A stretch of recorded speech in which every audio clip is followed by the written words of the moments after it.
নমস্কাৰ মৰমৰ ছাত্ৰ ছাত্ৰীসকল ডি আৰ্ট চেনেললৈ তোমালোক সকলোকে স্বাগতম জনাইছো।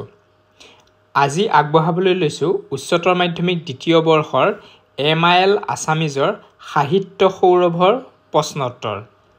ছাত্ৰ ছাত্ৰীসকল তোমালোকে ইতিমধ্যে সাহিত্য সৌৰভৰ মোৰ মাতৃমুখ দৰ্শন নামৰ পাঠটোৰ পাঠ আলোচনা নিশ্চয় চাইছা।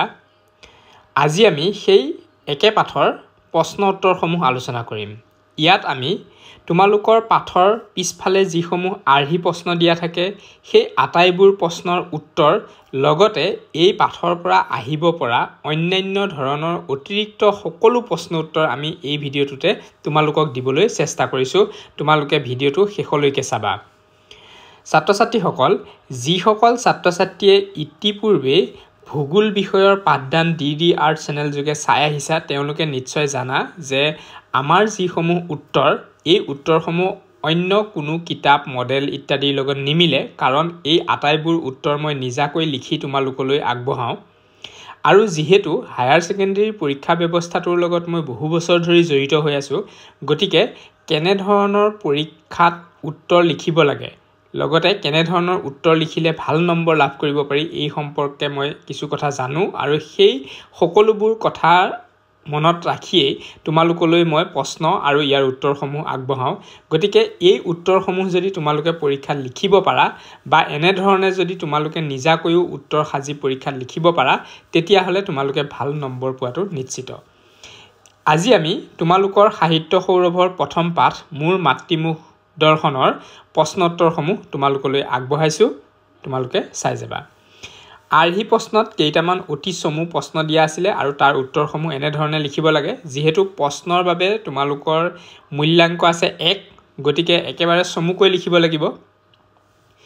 মোৰ মাতৃমুখ দৰ্শন শীৰ্ষক পাঠটো ক'ৰ পৰা সংগ্ৰহ কৰা হৈছে? উত্তৰ হৈছে ডক্টৰ নগেন শইকীয়া সম্পাদিত বেজবৰুৱা ৰচনাৱলী প্ৰথম খণ্ডৰ পৰা লোৱা হৈছে। এইখিনি কথা লিখিলেই তোমালোকে 1 নম্বৰ লাভ কৰিবা। দ্বিতীয় প্ৰশ্ন, সম্বলপুৰ ভাৰতৰ কোনখন ৰাজ্যত অৱস্থিত? মোৰ মাতৃমুখ দৰ্শন নামৰ পাঠটোত তোমালোকে পাইছা পাঠ আলোচনা মই আগবঢ়াওঁতে যে লক্ষ্মীনাথ বেজবৰুৱা সম্বলপুৰৰ পৰা অসমলৈ আহি আছিলে আৰু সেই সম্বলপুৰ উৰিষ্যা ৰাজ্যত অৱস্থিত। বেজবৰুৱাই মাতৃমুখ দৰ্শনৰ বাবে ক'ৰ পৰা ক'লৈ যাত্ৰা কৰিছিল? মই কৈছোৱে যে সম্বলপুৰৰ পৰা অসমলৈ যাত্ৰা কৰিছিল। 4 নং প্ৰশ্ন, 1930 চনৰ 19 ছেপ্টেম্বৰত সম্বলপুৰৰ পৰা অসমলৈ যাত্ৰা কৰোঁতে বেজবৰুৱাৰ সংগী কোন আছিল? মানে বেজবৰুৱাৰ লগত আৰু কোন কোন আহিছিল? উত্তৰ সহধৰ্মিনী প্ৰজ্ঞা সুন্দৰী, মানে পত্নীৰ কথা কৈছে, পত্নীৰ নাম হৈছে প্ৰজ্ঞা সুন্দৰী আৰু সৰু জীয়ৰী লগত আহিছিল। তোমালোকে এই তাৰিখটো মনত ৰাখিবা, পৰীক্ষাত এই তাৰিখটোও আহিব পাৰে যে কেতিয়া সম্বলপুৰৰ পৰা অসমলৈ যাত্ৰা আৰম্ভ কৰিছিল। 1930 চনৰ 19 ছেপ্টেম্বৰত। লক্ষ্মীনাথ বেজবৰুৱা ৰচিত এখন ধেমেলীয়া নাটকৰ নাম লিখা। লিটিকাই প্ৰশ্নটোত এখনৰ কথা দিলে, পৰীক্ষাত আকৌ কেতিয়াবা আহিলে হয়তো দুখনৰ নামো দিব পাৰে, গতিকে মই তেখেতে লিখা আটাইকেইখন ধেমেলীয়া নাটক ইয়াত উল্লেখ কৰিছোঁ, মনত ৰাখিবা। পাচনি, নুমল, চিকৰপতি, নিকৰপতি। এতিয়া চোৱা, ইয়াৰ বাবে 2 অথবা 3 নম্বৰ দিয়া আছে চমু প্ৰশ্ন। মোৰ মাতৃমুখ দৰ্শন শীৰ্ষক পাঠটিৰ নামকৰণৰ তাৎপৰ্য বিশ্লেষণ কৰা। মানে নামটোনো কিয় দিলে মোৰ মাতৃমুখ দৰ্শন, সেই নামটোৰ তাৎপৰ্যটো লিখিব কৈছে। উত্তৰ, মোৰ মাতৃমুখ দৰ্শন পাঠটিত লেখক লক্ষ্মীনাথ বেজবৰুৱাই মাতৃ হিচাপে জন্মভূমি অসম ভূমিৰ কথা বুজাইছে। কৰ্মসূত্ৰে সম্বলপুৰত থকা লেখকজনে অসমলৈ বহু বছৰৰ পিছত অহা কাহিনীটো 7টা খণ্ডত লিখিছিল। ইয়াৰে প্ৰথম 3টা খণ্ড সামৰি একে নামাকৰণেৰে পাঠটি আগবঢ়াইছে। তেওঁ কৰ্মসূত্ৰে সম্বলপুৰত আছিল আৰু বহু বছৰ তেওঁ ঘৰলৈ বা অসমলৈ অহা নাছিলে। যেতিয়া অসমলৈ আহিছিল, সেই অসমলৈ আহি অসমত কি দেখিছিল, কেনেধৰণে তেওঁ যাত্ৰা কৰি আহিছিল, এই সকলো কথা অসম ভ্ৰমণ হিচাপত তেওঁ 7টা খণ্ডত লিখিছিলে আৰু তাৰে 3টা খণ্ড সামৰি তোমালোকক পাঠ হিচাপে পঢ়িবলৈ দিছে, যাৰ নাম হৈছে মোৰ মাতৃমুখ দৰ্শন। 2 নং প্ৰশ্ন মোৰ মাতৃমুখ দৰ্শন শীৰ্ষক পাঠটিত এইটো শীৰ্ষটিত বুলি আছে পাঠত গতিকে মই তেনেকৈ দিছো মাতৃ শব্দৰে কি বুজোৱা হৈছে কিমান বছৰ পিছত লেখকৰ মাতৃমুখ দৰ্শন হৈছিল মাতৃ বুলি ক'লে আমি জন্ম দিয়া মাতৃৰ কথাও বুজো গতিকে ইয়াত পাঠটোত কিন্তু জন্ম দিয়া মাতৃৰ কথা বুজোৱা নাই মাতৃ শব্দৰে অসমক বুজোৱা হৈছে দ্বিতীয় খণ্ডত আহিছে কিমান বছৰ পিছত লেখকৰ মাতৃমুখ দৰ্শন হৈছিল উত্তৰটো হ'ব প্ৰায় 1.5 কুৰি 2 কুৰি বছৰৰ পিছত লেখকৰ মাতৃমুখ দৰ্শন হৈছিল 1 কুৰি মানে হৈছে 20 বছৰ 1.5 কুৰি মানে 30 হ'ব 2 কুৰি মানে 40 মানে প্ৰায় 30ৰ পৰা 40 বছৰৰ পিছত তেওঁ মাতৃমুখ দৰ্শন হৈছিল 3 নং প্ৰশ্ন লক্ষ্মীনাথ বেজবৰুৱাক কটন কলেজৰ ছাত্ৰসকলে কিদৰে অভিনন্দন জনাইছিল যিসকল ছাত্ৰ-ছাত্ৰীয়ে পাঠ আলোচনা পঢ়িছা বা চাইছা তেওঁলোকে জানা যে যেতিয়া লক্ষ্মীনাথ বেজবৰুৱা আহি অসম উপস্থিত হৈছিল অসমত তেওঁ বহুতো মানুহে তেওঁক সন্মান জনাইছিল সভা সমিতি পাতি সন্মানিত কৰিছিল একেদৰে কটন কলেজৰ ছাত্ৰসকলেনো কেনেধৰণে অভিনন্দন জনাইছিল সেই সম্পৰ্কে লিখিবলৈ কোৱা হৈছে উত্তৰটো হ'ব লক্ষ্মীনাথ বেজবৰুৱা সম্বলপুৰৰ পৰা অসম আহি উপস্থিত হোৱাৰ দিনাই গধূলি এখন সভা পাতি কটন কলেজৰ ছাত্ৰসকলে অভিনন্দন দি সন্মানিত কৰিছিল সভাত এজনে শুৱলাকৈ ইংৰাজী আৰু অসমীয়া ভাষাত বক্তৃতা দিছিল দুই এজনে সুললিত কণ্ঠেৰে সংগীত গাইছিল আৰু জন চেৰেকে ওজাপালি হৈ সুন্দৰ অংগী ভংগীৰে হাস্য ৰসপূৰ্ণ ব্যাস গাই আনন্দ দিছিল 4 নং প্ৰশ্ন চোৱা মোৰ মাতৃমুখ দৰ্শনৰ লেখকে উল্লেখ কৰা মাজিউ আৰু জ্ঞান কোন আছিল পাঠটোত মাজিউ আৰু জ্ঞান নামৰ দুজন ব্যক্তিৰ কথা পোৱা যায় অৱশ্যে মাজিউ আৰু জ্ঞান এই বুলি কেৱল লেখকেহে জানে মানে লক্ষ্মীনাথ বেজবৰুৱা দেৱেহে জানে সেই মাজিউ বুলি জনা যায় সুকবি সুবিখ্যাত চাহ খেতিয়ক সদাগৰ শ্ৰীযুত চন্দ্ৰকুমাৰ আগৰৱালা ডাঙৰীয়া জ্ঞান আৰ ল কলেজৰ প্ৰসিদ্ধ প্ৰিন্সিপাল উদাৰ হৃদয় mister J Baruah barrister at law 5 নং প্ৰশ্ন লক্ষ্মীনাথ বেজবৰুৱাৰ গুৱাহাটীক ভাল লগাৰ 3টা কাৰণ উল্লেখ কৰা পাঠত ধুনীয়াকৈ 1 2 3 হিচাপত কাৰণ কেইটা দিয়া আছে মই তাৰ পৰা তুলি দিছো 1 নম্বৰ কাৰণ হৈছে প্ৰাকৃতিক সৌন্দৰ্য 2 নম্বৰ কাৰণ হৈছে ঐতিহাসিক উৎকৰ্ষ আৰু 3 নম্বৰ হৈছে প্ৰাচীন জ্ঞান গৌৰৱৰ গৰিমা এতিয়া আমি দীঘল প্ৰশ্ন আৰু তাৰ উত্তৰসমূহ চাওঁ আহা যি কেইটা প্ৰশ্ন আৰ্হি প্ৰশ্ন হিচাপে পাঠৰ পিছফালে দিয়া আছিল প্ৰতিটো প্ৰশ্নৰ মূল্যাংক 4 অথবা 5 পৰীক্ষাৰ বাবেও এই প্ৰশ্ন কেইটা হ'ব অতি গুৰুত্বপূৰ্ণ প্ৰশ্ন 1 নম্বৰ প্ৰশ্ন মোৰ মাতৃমুখ দৰ্শন পাঠটিৰ আধাৰত লক্ষ্মীনাথ বেজবৰুৱাই সম্বলপুৰৰ পৰা গুৱাহাটীলৈ কৰা ৰেল যাত্ৰাৰ চমু বিৱৰণ আগবঢ়োৱা উত্তৰ দুৰ্গা পূজাৰ বন্ধত 1930 খ্ৰীষ্টাব্দৰ 19 ছেপ্টেম্বৰত সম্বলপুৰৰ পৰা অসমলৈ যাত্ৰা আৰম্ভ কৰে যাত্ৰাৰ সহযোগী আছিল সহধৰ্মিনী আৰু সৰুটি কন্যা গধূলি 5:30 বজাত সম্বলপুৰৰ পৰা ঝাৰসুগুড়া জংচনলৈ বুলি যাত্ৰা আৰম্ভ হয় ঝাৰসুগুড়াত কলিকতাৰ ফালে যোৱা বোম্বাই মেইলত উঠাৰ কথা আছিল যদিও সেই ৰেল ধৰিব নোৱাৰি নিশা 3 মান বজাত এখন পেছেঞ্জাৰ গাড়ীত ভুকে পিয়াহে অতি কষ্টেৰে যাত্ৰা কৰিব লগা হয় এনেদৰে 20 তাৰিখে ৰাতি 8 মান বজাত কলিকতা পায়হি কি পালা 19 তাৰিখে যাত্ৰা আৰম্ভ কৰিছিল আৰু 20 তাৰিখে ৰাতি 8 মান বজাত কলিকতা পালেহি আৰু ভুকে লঘুনে আহিব লগা হৈছে ৰেলত যাত্ৰীৰ বহু ভিৰ আছিল ভুকত ৰিফ্ৰেছমেণ্ট ৰুমলৈ টেলিগ্ৰাম কৰিও আহাৰৰ ব্যৱস্থা কৰিব নোৱাৰি কচুৰি সিংৰাৰে ভুক মাৰিব লগা হৈছিল তাৰোপৰি এটি নৰিয়াত পৰা লৰা কলিকতালৈ চিকিৎসাৰ বাবে ৰেলখনৰ একেটা খুটালিতে অনাত তেওঁলোকৰ অভিভাৱকে দুৱাৰ খিৰিকী মাৰি আনিছিল তাৰ বাবেও কষ্ট সহিব লগা হৈছিল এনেকৈ 21 তাৰিখে শিয়ালদহ ষ্টেচন এৰি 22 তাৰিখে গুৱাহাটীত উপস্থিত হৈছিল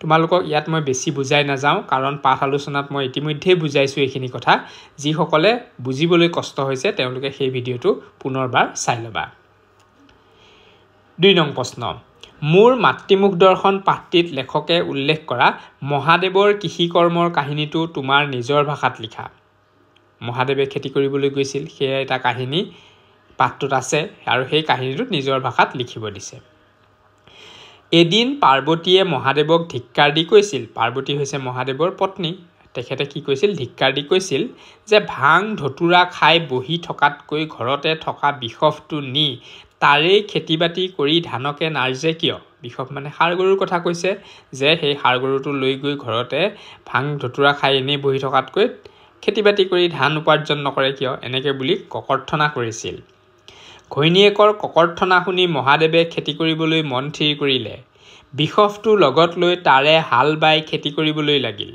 দেৱাদিদেৱ মহাদেৱে নিজ হাতেৰে খেতিত ধৰিছে যেতিয়া খেতি ভাল নহৈ পাৰেনে উভয় নদী খেতিৰ ফচল হোৱাত মহাদেৱে দুগুণ উৎসাহেৰে খোৱা বাদ দি খেতিতেই লাগি থাকিল আনকি ঘৰলৈ আহিবলৈকো পাহৰিলে তেতিয়া পাৰ্বতীও মহাচিন্তাত পৰি মহাদেৱক মাতিবলৈ নন্দী ভিংগীকে আদি কৰি বহু মানুহ পঠালে কিন্তু মহাদেৱক কোনেও আনিব নোৱাৰিলে নাৰদৰো সহায় ল'লে অৱশেষত উপায় নোহোৱা হৈ পাৰ্বতীয়ে অসংখ্য মহ চেৰেপা আদি সৰ্জন কৰি মহাদেৱক আমনি কৰিবলৈ পঠিয়াই দিলে ইয়াৰ উপৰি হা হা হু হু নামৰ মানস পুত্ৰ দুটাও সৰ্জি পঠাইছিল অৱশ্যে মহ দাহ চেৰেপা আদিতেই অতিষ্ঠ হৈ মহাদেৱে খেতি ত্যাগ কৰি ঘৰ ওলালহি কাহিনীটো গম পালানে এনেকৈয়ে মহ দাহৰ সৃষ্টি হ'ল বুলিও জনা যায় যদিহে সেই খেতি কৰা কাহিনীটো নাথাকিলহেঁতেন হয়তো আজিও মহ দাহ নোহোৱাই হ'লহেঁতেন বুলি আমি ভাবোঁ এতিয়া চোৱা ৩ নং প্ৰশ্ন হা হা হু হু কোন আছিল এওঁলোকক কোনে কি কাৰণে সৃষ্টি কৰিছিল বুজাই লিখা উত্তৰ হা হা হু হু পাৰ্বতীয়ে সৃষ্টি কৰা 2 মানস পুত্ৰ এবাৰ পাৰ্বতীয়ে শিৱক ককৰ্থনা কৰি লগত থকা বিশফটোক লৈ খেতি কৰিবলৈ কৈছিল একেখিনি কথাই লিখিব লগা হ'ল কাৰণ প্ৰশ্নটো যিহেতু একেধৰণে আহিছে মহাদেৱে সেই কথা শুনি খেতিত ধৰাত খেতি উভয় নদী হৈ পৰিল খেতিৰ মুহত মহাদেৱে ঘৰ আহিবলৈকো বাদ দিলে তেতিয়া পাৰ্বতী মহাচিন্তাত পৰি শিৱক কেনেকৈ ঘূৰাই আনিব পাৰি ভাবিলে প্ৰথমে নন্দী ভিংগীকে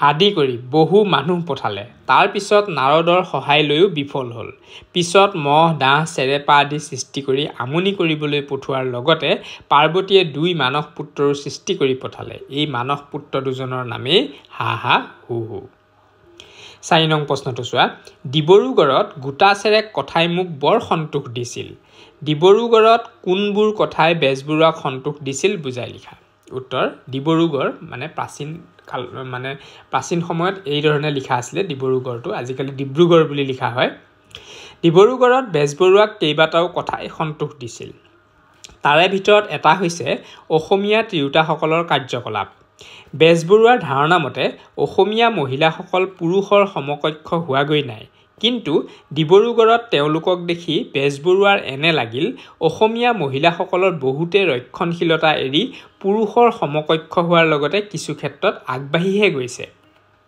ডিব্ৰুগড়ত সভা সমিতি পতাত মহিলাসকল আগৰণুৱা হৈছিল বেজবৰুৱাই শ্ৰীমতী যোগদা দেৱী নাম লৈছে তেওঁৰ এটা সুন্দৰ বক্তৃতাৰ বাবে যিটো বক্তৃতাই বেজবৰুৱাক পুলকিত কৰিছিল একেদৰে বালিকা স্কুলৰ প্ৰধান শিক্ষয়িত্ৰী আয়ুষ্মতীৰ শ্ৰীমতী গৌৰীপ্ৰভা চলিহা আৰু তেওঁৰ লগৰ 21মান ছোৱালীয়ে বেজবৰুৱাক স্কুললৈ মাতি ৰূপৰ বঁটাত কাকত এডোখৰ দি সন্মানিত কৰিছিল আনফালে ডিব্ৰুগড়ৰ ডেকাসকলৰ প্ৰচেষ্টাত গঢ় লোৱা ৰংগশালাৰ কাম-কাজ থিয়েটাৰৰ চিত্ৰপট মুক্তানাথ বৰদলৈ পেইণ্টিং আৰু ফটোগ্ৰাফ আদিয়ে সন্তোষিত কৰিছিল এই গোটেইবোৰ কথাই কি কৰিছিল বেজবৰুৱাদেৱক সন্তোষিত কৰিছিল 5 নং প্ৰশ্ন লক্ষ্মীনাথ বেজবৰুৱাৰ মতে বিদেশী নাটকৰ অসমীয়া অনুবাদ কেনে হোৱা উচিত বুজাই লিখা উত্তৰ বিদেশী নাটক অসমীয়ালৈ ভাঙি অসমীয়া ৰংগশালাত অভিনয় কৰাটোত অনেকে দায় ধৰে কিন্তু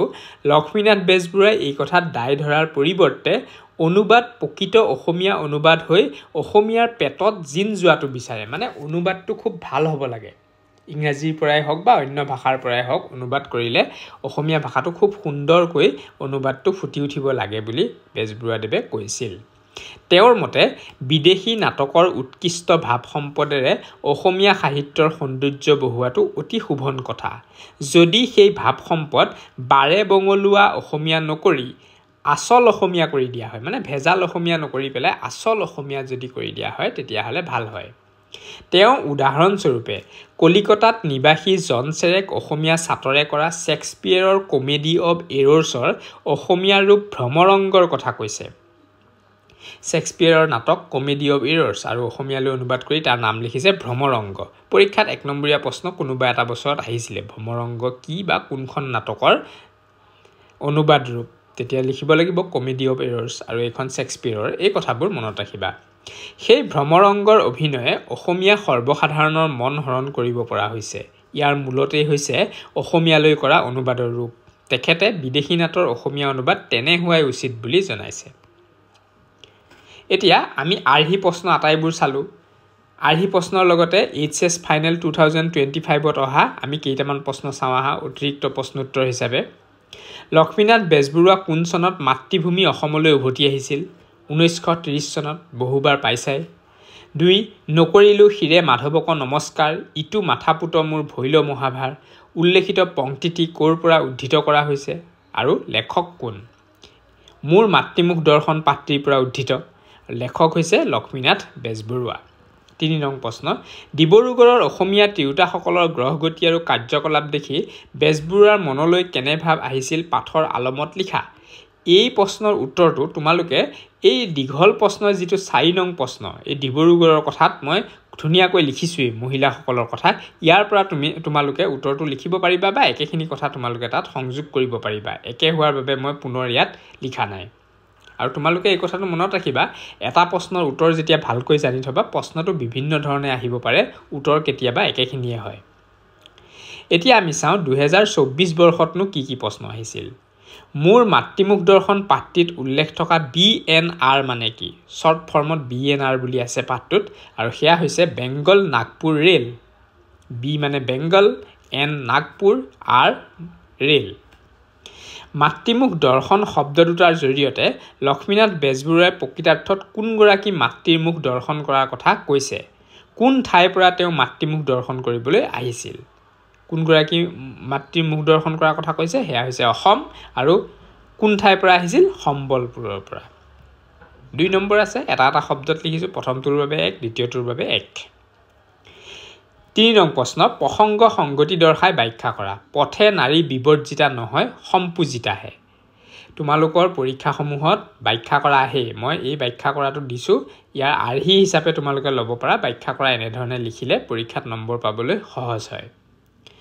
পথে নাৰী বিবৰ্জিতা নহয় সম্পূজিতাহে। উত্তৰটো এনেধৰণে লিখিব লাগিব। উত্তৰটো লিখোঁতে তোমালোকে এই বাক্যটোও লিখিবা, প্ৰসংগ সংগতি দৰ্শাই ব্যাখ্যা কৰা আহিলে। তাৰপিছত লিখিবা, উক্ত পংক্তিটি আমাৰ অসমীয়া পাঠ্যপুথি সাহিত্য সৌৰভৰ মোৰ মাতৃমুখ দৰ্শন নামৰ পাঠটিৰ পৰা উদ্ধৃত। দ্বিতীয় পেৰেগ্ৰাফত লিখিবা, সম্বলপুৰৰ পৰা অসমলৈ অহা ৰেল যাত্ৰাৰ সময়ত লেখক লক্ষ্মীনাথ বেজবৰুৱাই পত্নীৰ সংগী সুখ অনুভৱ কৰি কৈছিল। মানে প্ৰসংগ সংগতি দৰ্শোৱা মানে কি? কোন প্ৰসংগত কৈছিল, কেনেদৰে সংগতি খাইছিলে, সেই বাক্যটো গোটেইখিনি কথা লিখিব লাগিব। প্ৰথম তোমালোকে ক'ৰ পৰা আনিছে, কোনটো পাঠৰ পৰা আনিছে বা পাঠটোৰ লেখকৰ নামো দিব পাৰা। আৰু দ্বিতীয় বাক্যটোত কোনখিনি সময়ত কৈছিল এটা শাৰীত সেই কথাটো লিখিবা। আৰু তৃতীয় পেৰেগ্ৰাফত তোমালোকে গোটেই কথাখিনি ভালকৈ বৰ্ণনা কৰি লিখিবা। সহধৰ্মিনী আৰু সৰু কন্যাৰ লগত ৰেলেৰে আহি থাকোঁতে লেখকৰ ভাৱ হৈছিল সহধৰ্মিনীয়ে যাত্ৰাপথত বয় বস্তু দেখা শুনা, ৰেলৰ টিকট কটা, ফল পিঠা চাহপানী খোৱাৰ যতন কৰা, শুবলৈ পাতিখন পাৰি দিয়া, গাৰুটো মূৰৰ তলত গুজি দিয়া, বিচনীৰে বাহ দিয়া আদি নানান কামৰ সহায়ক। সেয়ে তেওঁ উক্ত বাক্যটি প্ৰকাশ কৰিছিল। মানে তেওঁ মনত লৈ ভাৱ আহিছিল কিছু ঋষিমুনিয়ে এই পথে নাৰী বিবৰ্জিতা নহয় বা পথে নাৰী বিবৰ্জিতা এই বুলি কৈছিলে মানে। আৰু তেওঁ সেইকাৰণে কৈছিল যে এই কথাটো নহয় যে পথে নাৰী বিবৰ্জিতা নহয় সম্পূজিতাহে, যে নাৰী লগত থাকিলে ভালহে। আৰু এই ভাল কথাখিনি এই ধৰণে বৰ্ণনা কৰি দিয়া হৈছে। 4 নং প্ৰশ্ন চোৱা, যথা নিযুক্তু হস্মি তথা কৰোমি। লক্ষ্মীনাথ বেজবৰুৱাই এই পদটি ক'ত কিয় অৱতাৰণা কৰিছিল চমুকৈ লিখা। আৰু ইয়াৰ উত্তৰটো তোমালোকৰ পাঠ্যপুথিত দিয়াই আছে, মই পাঠ্যপুথিৰ পৰাই দিছোঁ। এই সংস্কৃত পদটিৰ অৰ্থ হ'ল যিদৰে, অৰ্থাৎ যি কামৰ বাবে নিযুক্ত হৈছোঁ তাকে কৰিছোঁ। কৰ্মসূত্ৰে উৰিষ্যাৰ সম্বলপুৰত থাকিবলৈ লোৱা সাহিত্যৰথী লক্ষ্মীনাথ বেজবৰুৱাই 1.5 বছৰ পাছত 1930 চনত মাতৃভূমি অসমলৈ উভতি আহে। 22 ছেপ্টেম্বৰ তাৰিখে তেওঁ গুৱাহাটীত উপস্থিত হয়। তেওঁক সম্বৰ্ধনা জনোৱাৰ উদ্দেশ্যে কটন কলেজৰ ছাত্ৰসকলে গধূলি এখন সভা অনুষ্ঠিত কৰে। সিদিনা বেজবৰুৱাৰ গা সিমান ভাল নাছিল। তথাপি জাতীয় সাহিত্যৰ কাণ্ডাৰী হিচাপে সভালৈ গৈ ছাত্ৰসকলক উৎসাহিত কৰাটো তেওঁৰ দায়িত্ব বুলি বিবেচনা কৰিছিল। ঈশ্বৰে যেন তেনেবোৰ কাম কৰিবলৈ তেওঁক পৃথিৱীলৈ পঠিয়াইছে, এই ভাৱ প্ৰকাশ কৰিবলৈ লেখকে উক্ত পত্ৰীৰ অৱতাৰণা কৰিছিল। ছাত্ৰ-ছাত্ৰীসকল, আজিৰ ভিডিঅ'টোত তোমালোকে আৰ্হি প্ৰশ্ন, ইয়াৰ উত্তৰসমূহ লগতে এই পাঠৰ লগত সংগতি থকা বহুকেইটা অতিৰিক্ত প্ৰশ্ন উত্তৰ লাভ কৰিলা, যিসমূহ প্ৰশ্ন পৰীক্ষাৰ বাবে অতিকৈ গুৰুত্বপূৰ্ণ। আশা কৰিছোঁ তোমালোকে ভিডিঅ'সমূহ চাই ভাল পাইছা। আগলৈকো এনেধৰণৰ ভিডিঅ' পাই থাকিবৰ বাবে তোমালোকে DD Earth নামৰ চেনেলটো ছাবস্ক্ৰাইব কৰি ল'বা। লগতে অসমীয়া এই ভিডিঅ'সমূহ চাই তোমালোকৰ কেনে লাগিছে কমেণ্টত লিখিবলৈ নাপাহৰিবা। আজিৰ ভিডিঅ'টো ইমানতে সামৰিছোঁ। ধন্যবাদ।